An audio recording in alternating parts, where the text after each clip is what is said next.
नमस्कार दोस्तों, स्वागत है आपका एग्ज़ाम वॉरियर के यूट्यूब चैनल पर।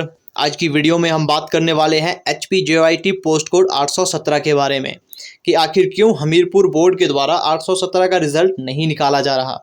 बहुत से बच्चे जिन्होंने एग्ज़ाम क्लियर किया था, टाइपिंग टेस्ट क्लियर किया था, इस चीज़ का वेट कर रहे हैं कि रिज़ल्ट कब आएगा ताकि फाइनल रिज़ल्ट जल्दी आ सके, डॉक्यूमेंटेशन जल्दी हो सके। इसी पर हमीरपुर बोर्ड के द्वारा ये कहा जाता है कि रिज़ल्ट जल्दी नहीं निकाला जा सकता। रीज़न कुछ ये दिया कि आयोग ने वापस भेजा JYT 817 का केस। कार्मिक विभाग से कहा कि 36 विभागों को लौटाने वाले पद क्लियर नहीं है। यहाँ पर एक चीज़ मैं आपको बता दूं, जो हाईकोर्ट के द्वारा फैसला आया था कि 530 सीटें घटाई जाए, विभाग के पास इसका पुख्ता सबूत नहीं है कि कितनी सीटें घटाई जाएगी। 500 से 530 के बीच में कितनी सीटें घटाई जाए, 510, 520, 530, ये पता नहीं है।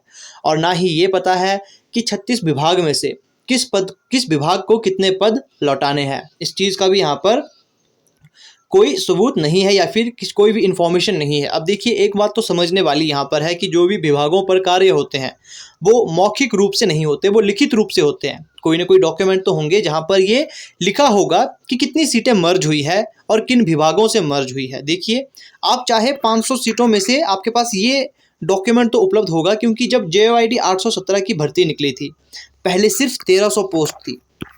1367 के आसपास आपने पहले पोस्ट देखी होगी, 1367 या फिर 1337 के आसपास आपने सीटें देखी होगी। उसके बाद यहाँ पर सीटें इंक्लूड की गई थी जो 556 की थी। तो इस चीज़ का आपके पास रिटर्न में डॉक्यूमेंट होना चाहिए, क्योंकि ये 4-5 साल पुरानी बात नहीं थी कि डॉक्यूमेंट आपके गुम गए। ये फिलहाल 1-2 साल पुरानी बात है। जब एडवर्टाइज़ की गई थी 817 की सीटें, उस समय 1300 के आसपास थी। मुझे क्लियर खुद भी याद नहीं, लेकिन 1300 के आसपास थी। फिर 500 सीटों को बढ़ा दिया गया था, जिससे कि संख्या 1867 के करीब पहुंच चुकी थी। तो ये डॉक्यूमेंट आपके पास होना चाहिए। उसमें ये लिखा तो होगा कि किस विभाग से कौन सी सीटें मर्ज की जा रही है, क्योंकि जो भी कार्य होगा विभाग में वो मौखिक रूप से तो नहीं होता है, ये हम सभी जानते हैं। वो कहीं ना कहीं लिखित रूप से होगा और उसके डॉक्यूमेंट कहीं ना कहीं तो आपको मिलेंगे ही, कुछ ना कुछ इन्फॉर्मेशन तो आपके पास होगी। अब ऐसा लग रहा है कहीं ना कहीं ये 817 की भर्ती को जानबूझकर डिले करना चाहते हैं। ये मैं क्यों कह रहा हूँ, पहले ये कहा गया कि 817 से जो 556 की सीटें मर्ज की गई है उन्हें निकाल दिया जाए, फिर निकाल दिया गया। फिर कुछ दिनों बाद हमीरपुर बोर्ड के द्वारा ये कहा जाता है कि जो 530 सीटें हैं, जब 556 की जो सीटें 817 में मर्ज हुई थी, उस समय EWS नहीं था, जबकि 556 की सीटें जब अलग रखी गई है तो उसका EWS से क्या संबंध, क्योंकि हमें सीटें चाहिए जो अब HPJYT 817 में पहले थी। लगभग 1337 सीटों पर यहाँ पर भर्ती होनी थी और उस समय EWS का जो कार्यक्रम था, जो प्रावधान था, वो हुआ था। तो इस पर कोई कन्फ्यूज़न नहीं होना चाहिए था। इन्होंने यहाँ पर भी कन्फ्यूज़न क्रिएट किया कि जो मर्ज हुई है 530 सीटें, उस समय EWS का कोई प्रावधान नहीं था, लेकिन यहाँ पर उन सीटों को अलग रखा गया है। और अब यहाँ पर बात की जा रही है कि जो सीटें हैं जो मर्ज हुई थी 817 में, उन्हें ये नहीं पता कि किस विभाग को कितनी सीटें लौटानी है और कितनी सीटें जोड़ी गई थी, कितनी सीटें अब यहाँ से घटाई जाएगी, इसके बारे में भी उन्हें पता नहीं है। तो ऐसा तो काम नहीं चलता है। देखिए, काम जब भी होता है वो लिखित रूप में होता है। खासकर जो विभाग है, हिमाचल प्रदेश के सबसे बड़े कर्मचारी चयन आयोग में से एक ये है, और इनको ये नहीं पता कि कितने सीटें मर्ज की है और किस विभाग को कितनी सीटें लौटानी है। अब देखिए, या तो मैं पागल हूँ या मुझे समझ नहीं है इस चीज़ की, या फिर मैं कुछ ज़्यादा ही समझदार हो चुका हूँ। अब आपको क्या लगता है? आपने कमेंट करके मुझे ज़रूर बताना है कि आपको इस बारे में क्या लगता है कि क्या विभाग को सच में ये नहीं पता है कि कितनी सीटें मर्ज हुई है? क्या यहाँ पर मौखिक रूप से जो भी कार्य होता है वो मौखिक रूप से किया जाता है कि जो फिर बाद में याद नहीं रहता? जो भी सीटें इंट्रोड्यूस की जाती है, जिस भी विभाग के द्वारा वो सीटें भरने को कही जाती है, वो कहीं ना कहीं लिखित रूप से कोई दस्तावेज भेजते होंगे। क्या आपके पास 1-2 साल में ही सारे दस्तावेज गुम हो चुके हैं? अब देखिए, ज़्यादातर जो आप देखेंगे दस्तावेज ऑनलाइन रखे जाते हैं, ऑनलाइन डॉक्यूमेंट्स होते हैं और ऑफलाइन भी यहाँ पर प्रोवाइड करवाए जाते हैं। तो क्या आपके पास इतने भी यहाँ पर फैसिलिटी नहीं है कि 1-2 साल पुराने डॉक्यूमेंट को आप सुधार कर रख सको या फिर संभाल के रख सको?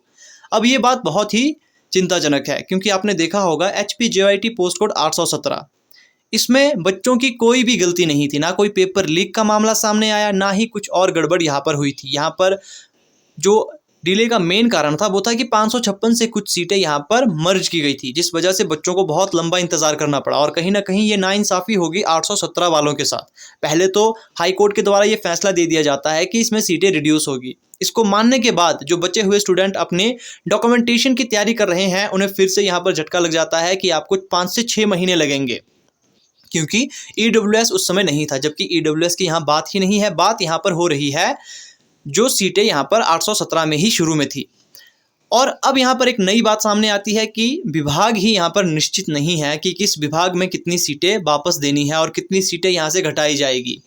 और अगर आप इस न्यूज़ को यहाँ पर विस्तार पूर्वक पढ़ते हो तो यहाँ पर ये कहा गया है कि junior office assistant post code 817 भर्ती की फाइल कर्मचारी चयन आयोग ने राज्य सरकार को भेज दी है। राज्य सरकार ने हाल ही में इस भर्ती प्रक्रिया को पोस्ट कोड 556 के 530 पद काटकर पूरी करने को कहा था, जबकि हाईकोर्ट के द्वारा ये कहा गया था और बोर्ड ये लौटा रहा है।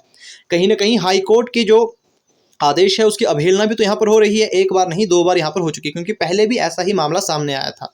फिर यहाँ पर कहा गया है कि लेकिन कर्मचारी आयोग ने कार्मिक विभाग को भेजे 4 पेज के पत्र में कहा है कि पोस्ट काटने के लिए 36 विभागों को भेजे जाने वाले पद क्लियर नहीं है।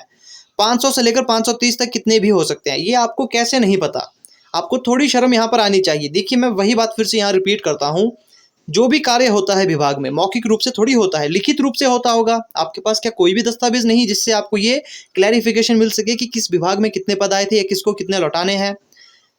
और यहाँ कही गई बात है कि लेकिन डेटा मैच नहीं कर रहा, कि ये 500 से 530 तक हो सकते हैं, लेकिन यहाँ डेटा ही मैच नहीं कर रहा। हालांकि विभाग का मत है कि विभागों से आई रिक्विजिशन को देखकर इस बारे में आयोग का फैसला लेना चाहिए। जितने पद स्पष्ट हैं उतने ही इस भर्ती से कम कर दिए जाएं।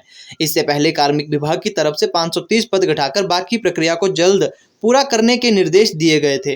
राज्य सरकार से चर्चा के दौरान आयोग की तरफ से ये भी बताया गया था कि अभी इवैल्यूएशन को बहुत लंबा समय लगेगा, क्योंकि कुल पदों के 3 गुना अभ्यर्थियों का मूल्यांकन करना पड़ेगा।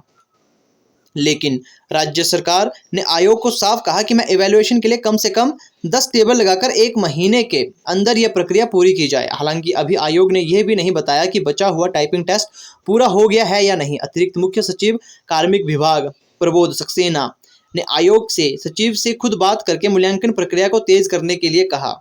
अब देखिए, एक बात यहाँ पर साफ है, 817 वाले चाहे कितना भी यहाँ पर आंदोलन करे, धरना दे, उनकी बात यहाँ पर नहीं मानी जा रही। ना तो आपके यहाँ पर पूरे पदों पर भर्ती करवाई जा रही है, क्योंकि देखिए गलती बच्चों की नहीं है, गलती यहाँ पर कहीं ना कहीं विभाग की है। जब आप देखते हो कि 530 पोस्ट जो है वो 556 से है और वो कहीं ना कहीं कोर्ट केस में लटकी हुई है, तो आप जो नई पोस्ट कोड यहाँ पर आता है, जो नई जॉब वैकेंसीज आती है, उनमें आप इंक्लूड क्यों करते हो जो भी नई जॉब नोटिफिकेशन आती है? इस वजह से क्या हुआ मैं आपको बता दूं, जैसे पहले यहाँ पर इन्होंने टाइपिंग के लिए 1867 के हिसाब से बच्चों को बुलाया। अब ऐसे में उन बच्चों का क्या किया जाएगा जो बेमतलब यहाँ पर आए? जैसे मैं आपको यहाँ पर डिटेल में बता दूं, 530 सीटें जब घटा दी जाएगी, शुरू में 867 सीटें थी, टाइपिंग टेस्ट 530 घटाकर नहीं किया गया, 867 सीटों को देखकर किया गया। अब अगर पहले ही इस 530 पोस्ट को घटा दी जाता तो 1337 के हिसाब से ही बच्चों को बुलाया जाता। मतलब जिनके मार्क्स कम थे उन्हें नहीं बुलाया जाता, ना तो उनका यहाँ समय और ना ही कोई पैसा बर्बाद होता, क्योंकि टाइपिंग टेस्ट हर जगह नहीं होता। जो भी हमीरपुर बोर्ड के द्वारा टाइपिंग टेस्ट के लिए क्वालिफाई होता है उन्हें हमीरपुर जाना पड़ता है। तो इस वजह से यहाँ पर उन बच्चों का हिसाब कौन देगा जिनका यहाँ पर पैसा और समय दोनों बर्बाद हुआ और बहुत लंबा इंतजार करना पड़ा इस भर्ती के लिए। क्योंकि ये वीडियो मैं बनाना नहीं चाहता था, लेकिन खुद यहाँ पर बच्चे मुझसे हर बार ये पूछते हैं। अब मुझे बताने में शर्म आती है कि मुझे इसके बारे में कुछ नहीं पता। पिछले 1 साल से बच्चे मुझसे ये पूछते आ रहे हैं कि जो रिजल्ट है वो कब आएगा। हर बार मेरा जवाब ना में होता है कि मुझे इसके बारे में कुछ भी नॉलेज अभी नहीं है।